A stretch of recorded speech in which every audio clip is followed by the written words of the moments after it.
Hi అండి, అందరికీ నమస్కారం అండి. తొందరగా సబ్స్క్రైబ్ చేయండి, ప్లీజ్ సబ్స్క్రైబ్ చేయండి, సపోర్ట్ చేయండి. ఇక్కడైతే కాకరకాయ ముక్కలు అనమాట. కాకరకాయ పొట్టంతా తీసేసాము. కాకరకాయ పులుసు కూర చేస్తున్నాం అనమాట. పచ్చిమిర్చి, ఉల్లిపాయలు, కాకరకాయ ముక్కలు కట్ చేసి పెట్టేసుకున్నాము. తాలింపు వేసుకోవాలి. ఇక్కడైతే ఆవాలు, ఎండుమిరపకాయలు వేసుకున్నాము.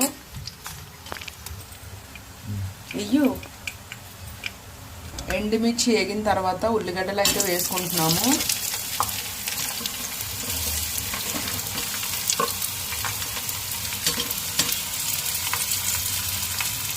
ఇది బాగా దూరగా వేగాలి. అలాగే వెల్లుల్లిపాయ మధ్యలో కొట్టేసుకుంటే బాగుంటుంది.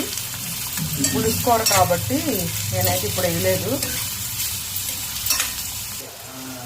అట్లానే వెల్లుల్లిపాయలు కొట్టేసుకుంటున్నాను. చూడండి, ఉల్లిపాయ వేగిన తర్వాత అయితే కాకరకాయ ముక్కలు అయితే వేసుకున్నాము. ఇవైతే చాలాసేపు వేగాలి. వేగితేనే కూర టేస్ట్ బాగుంటుంది. ఇదైతే వేయించుకోవాలి. ఉల్లిపాయ వేగిన తర్వాత వేయించుకున్నాము. వెళ్తున్నాడే.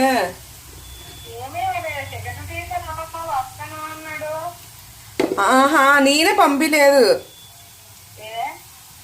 ఎందుకు మాటకి అని పంపిలేదు.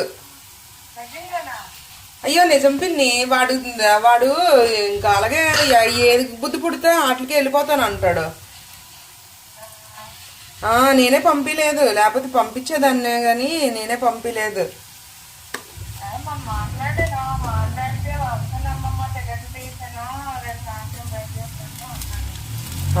బయలుదేరదు నువ్వు. అయితే విజయవాడలోని రష్ ఎక్కువ ఉంటుంది కదా,